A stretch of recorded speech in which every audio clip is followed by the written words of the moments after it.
Okay, so let's solve this problem in hydraulics. Actually, ano pa pala ito, no? Fluid mechanics under hydrostatics. So, ayan. Specifically on plane surfaces. Kasi meron ding curved eh. Right? Sige, so as shown in the figure, the gate shown is 1.5 meters wide. Ibig sabihin, itong gate na yan has a perpendicular with, paano ba isulat? Parang ganyan. May width pa siya, perpendicular to the page, 5 meters. 1.5 meters. So basically, ayaw mo mga connected sila. So basically, pang-multiply lang natin yon para maging volume yung makuha natin na area. So ayan. So 1.5 meters. Perpendicular yan. Kumbaga, along this length ng wall. Ayan. Ayun. So, hinged at point A, yan. May hinge yan and rest on a smooth wall. Smooth, ibig sabihin, walang friction. Smooth. Hindi pa natin consider yung friction. Dito banda. So, determine the force on the gate due to seawater in kilonewtons and reaction at hinge A and reaction at B. Okay? So, anong gagawin natin dito? Okay, nagpo-formula for hydrostatic force. Dapat alam na to. It's gamma h bar area. No? Hydrostatic force is gamma h bar times area. Pressure times area, which is ito. Pressure yan, gamma h. H bar. Okay, so paano natin makukuha yung h bar? Ang h bar is simply yung distance from the water surface papunta sa centroid niya. Centroid nung shape natin, which is yung gate. Yan, h bar yan. H bar. Paano natin papalabas yan? May value ba? Gamma h bar area. Ang area, syempre area nitong gate. And also, of course, kalimutan yung force mismo.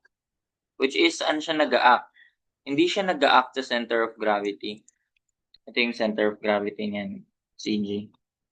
Kundi, nag-a-act siya sa baba nun. Center of pressure kung tawagin.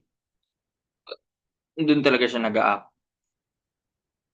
Ayan, hydrostatic force which is a distance E. Malalagay ko ba ito? That is a distance E. Yung tinatawag nating eccentricity. Okay, so gamma h bar area. Paano natin makuha yung h bar niyan? Siyempre, may given na tayo with yung x distance and y. So makuha natin kalahati. So ibig sabihin, kung kalahati siya nitong hypotenuse na yan, kalahati din siya ng height, di ba? So ang h bar natin is just, ito ko na lang, ang h bar natin is just 5. Bawasan mo lang ng kalahati ng 2. Diba? Then 5 minus 1. 5 minus 2 over 2. 1 half ng 2. Which is just 5 minus 1. That is 4. So, then ang area, siyempre, kung consider mo yung area, ito, yung buong length na yan. Gawin ko nga yan dito. Gawa ako ng projection yan.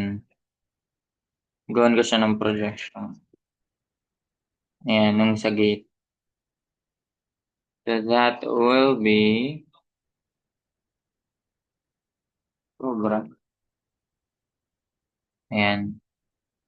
Tapos ito yung width niya. Which is sinabi na rin naman yun. Diba? Duplicate ko na lang ito. Ayan. So, ganyan siya. Ang width niya, ayun yung 1.5 meters. Meron ka 3 at 2. Yung horizontal and yung vertical niya. So, para makuha may hypotenuse nun, syempre, rekta mo na yan. Square root ng 2 squared plus 3 squared. Diba? Pythagorean theorem. Square root ng 2 squared plus 3 squared. That is 9, 10, 11, 12, 13. Square root ng 13 yung Ayan. So, yan yung width nito. Ayun yung length pala niyan. Ba't natin kailangan yun? Para sa area.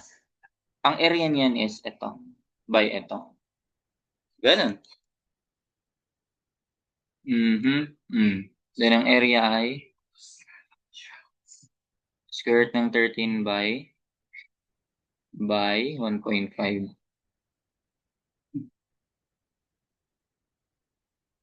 Yan, masasolve mo na yung if. Solve mo na yung f. Pero paano yung gamma pala? O, gamma kasi hindi naman yan, gamma yan ng liquid eh. So, hindi naman na yun water, kundi si water na yan. Gamma h bar area. So, usad ko nga to. Ayan. So, ang gamma natin dyan is, siyempre, specific gravity. Tapos, times what? Ano na lang. Specific gravity ng seawater times unit weight ng water. Diba? Is 9.81. Ayan na. Meron ka ng mga values. So, ang gamma ay 1.03 times 9.81 unit weight ng seawater times yung h bar 5 minus 1 that is 4. Tapos ang area ay square root ng 13 by 1.5. There we go. 218. O, yan na yun. Store natin sa F. 218.589 kilonewtons. Okay na yan. 200. Wala naman cursor ko.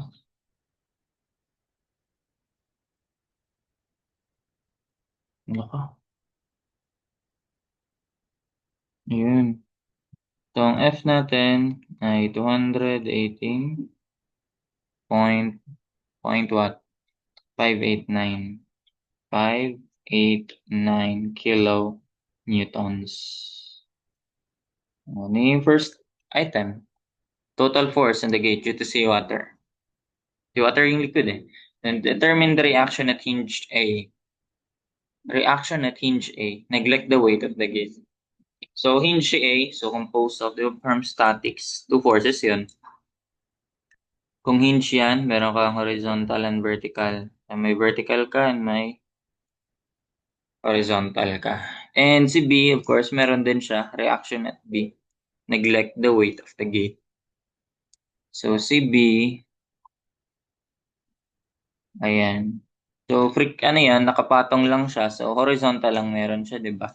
Kasi, normal force lang. So, perpendicular sa surface. Okay, so paano natin? Actually, mauna nating masolve si B. Pag nag-moment tayo at A, di ba? O, unahin natin yun. Statics. Statics lang yan. Summation of moment about A. Nag-moment tayo dito, tapos may hydrostatic force. Ayun lang. Kailangan pa pala natin ng E. Kasi, moment natin yung force, hydrostatic force.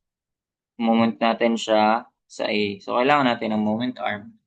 Ano yan? So, that is just what?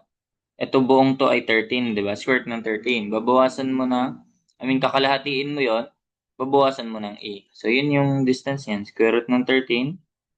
Or pangalan ko na lang Y. O, sige, Y. Pangalanan ko siyang Y. O, yan. So, anong gagawin muna? Solve muna natin yun. Si Y. Y is just kalahati ng square root ng 13. Babawasan mo ng E. Which is, ano yung E? Yan na yung eccentricity. Yung formula nun ay moment of inertia, gross moment of inertia, divided by A times Y bar. Ang Y bar in this case, ayun, iba pala siya sa H bar. Ang Y bar is kapag in-extend mo to, kapag in-extend mo tong water surface, yan, imaginary. Tapos ito, dinerecho mo. Ayan, kumbaga yung distance ng distance na inclined distance ng center of gravity natin. Yan yung Y bar. H bar yung vertical, ayan o. Center of gravity yan ha. O, ito naman yung Y bar. So, paano yan? Yan, no, relationship lang yan ito. H bar tapos Y bar. Laging sign yan, opposite lang yan. Kung papangalanan mo to, may angle theta ka rito. So, opposite over adjacent lang yan. Actually, pwede mo naman yun maisip na dito. Pwede ka na lang mag, ano dyan eh, H bar, Y bar. Yun lang.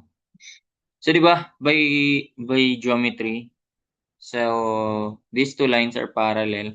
So, kapag may line ka in between them, nagkakat sa kanya, transversal, so equal yan sila. Angle theta rin ito. So, paano yung theta dyan?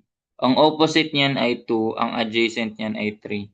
So, parang ito na lang yan. Opposite niyan ay 2, adjacent niyan ay 3. Okay? So, parang ganun lang yan. Pwede ka mag-ratio and proportion. Pwede ka mag-ratio and proportion dyan. Do pwede mo namang kunin din. Kunin mo na lang din yung arc sa arc opposite pala. Opposite adjacent pala to. Tangent yan. Opposite niyan is 2. Adjacent niyan ay 3. Opposite niya ay 2. Parang ito rin yung theta eh. Opposite niya ay 2. Adjacent niya ay 3. So, ito ay square root ng 13. So, ayun. Pwede na. Variation and proportion na lang yan. Diba? So, sinahanap si y bar. Y bar. Kaka. Naging magulo na pala dito. Usad ko pa to.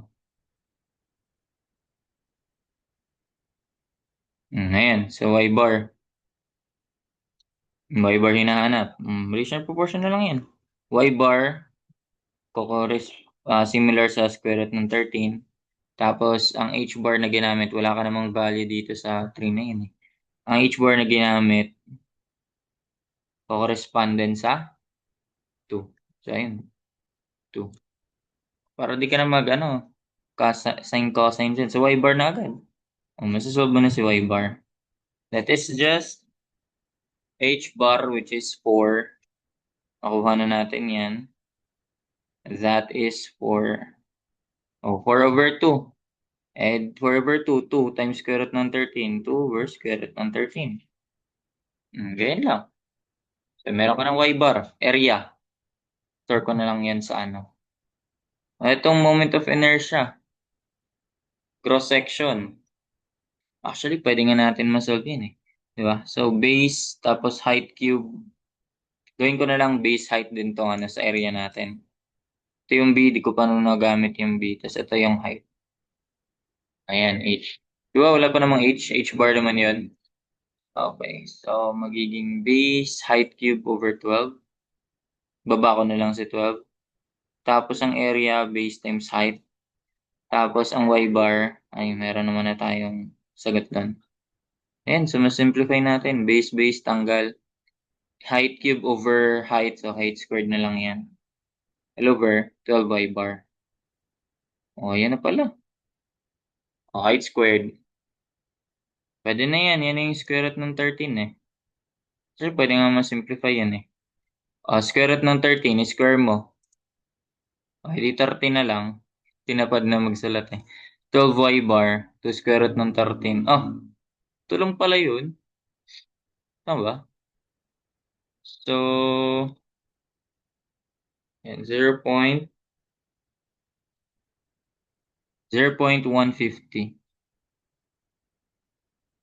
meters. Yan na yung E natin. Kailangan natin yan. Store natin yan sa E. Yan na yung eccentricity. Eccentricity. Store sa E. So, ayun na. Pwede na tayo mag-moment arm. Ay, mag-moment about A. By summation ng moment about A, statics na lang to, basically. Summation ng moment about A equals 0. So, ano yan? Wala namang weight ng gate eh. Kung may weight ng gate yan, may weight ka pa yan dito. Nag-act naman yan sa center of gravity. Tapos yun, magmo-moment ka dyan. Madadagdag yan, ang moment arm na kalahati naman ni 3. So, ganun lang. Wala. Di mas simple. B tapos ano na lang yan. Moment ng force. So, moment about A equals 0. So, force muna. Tapos, multiply natin sa yung Y nga. Ano yung Y niyan? Square root ng 13. Sige, sulat ko lang muna. F times Y. Ito yung ikot niyan, pa-clockwise. Tapos yung isa naman, yung sa B naman ay pa-counterclockwise. So, pangalanan kong RB. RB times 2 naman. Given na kasi yung moment arm niyan eh. Ito lang yun, vertical lang yun times 2. So, ang F, meron ka na. Ang Y ay, ano yung Y natin? Square root ng 13/2 minus E. So, ayan, direct sub na lang yan. Equals RB times 2. Masasolve mo na si RB dyan. Reaction at B. Nakastore sa F times square root ng 13 over 2 minus E. Divide mo sa 2. Tama ba? Values. 218 tapos 0.15. Ayan, 180. 180.614.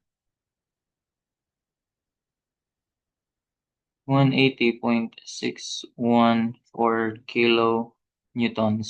Siyempre, to the left yan. Sige, isama natin. Kailan may direction. Okay, so ayun na. Ako muna si RB. So, para mo makuha yung hinge at A, reaction sa hinge. So, sabi nga, dalawang forces yan. Components, resolve into components, may X and Y. So, by summation of forces along X and by summation of forces along Y na lang yan. So, summation of forces along X equals 0. So, ano yan? Anong meron? Ayun lang, mariresolve pala to into components. Okay, so mariresolve into components din tong hydrostatic force natin. Meron kang, walang arrow. Yun. Yun yung X, ito naman yung Y. Ganun. So, paano naman natin gagawin yan? Yung angle theta uli. So, balik tayo dito. Magnatag na natin kunin lang natin yung, variation and proportion na lang yan. At ito, meron palang concept. From geometry, pag meron kang angles, ayan, yan yung angle mo, yan uniform, theta. Ano makapal, no?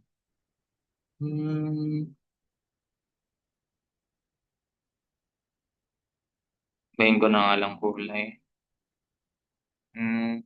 Green. Okay.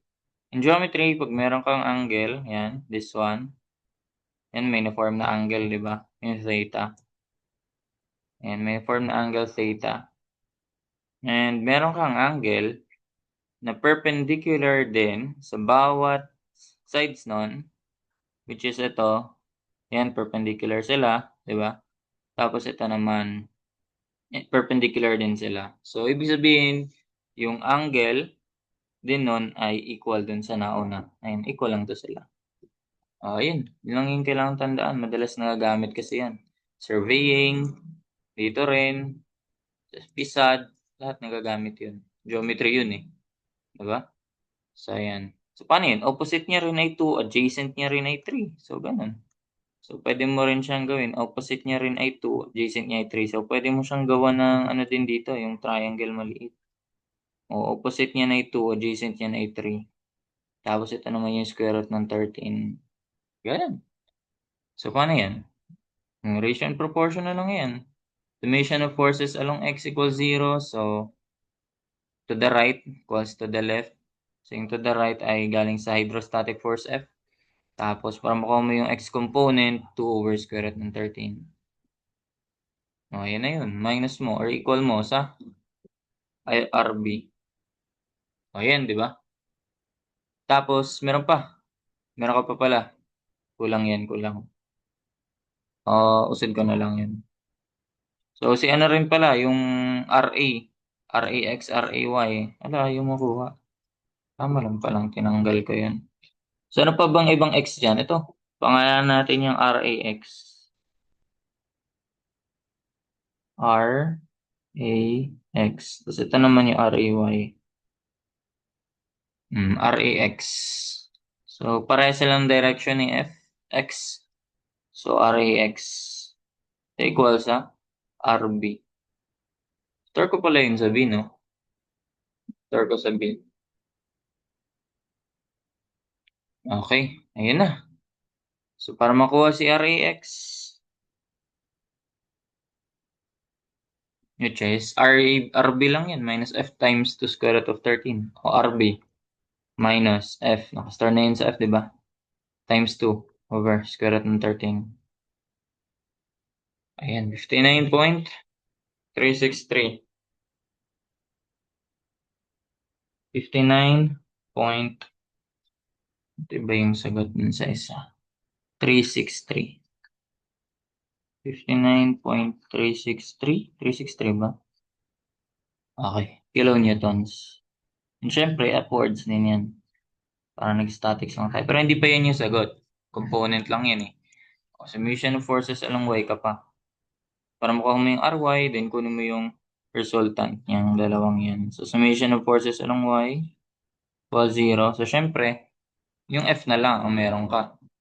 So, Fy downward equals upward. So, F times, ano yun, 3 over square root ng 30 naman. O, tapos, equate mo sa Ray. So, yun na yun. Ray. F times, papalitan ko na lang to. F times 3 na lang ipapalit ko dito. 181.877 ah, kompleto.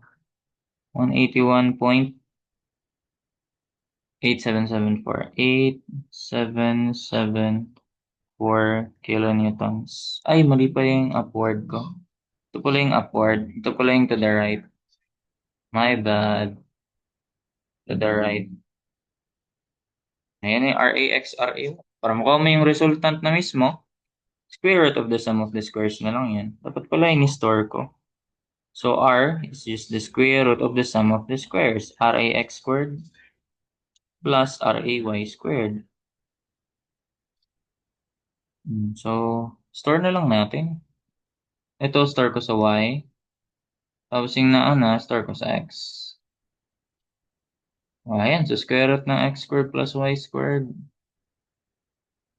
Bola, 191.32.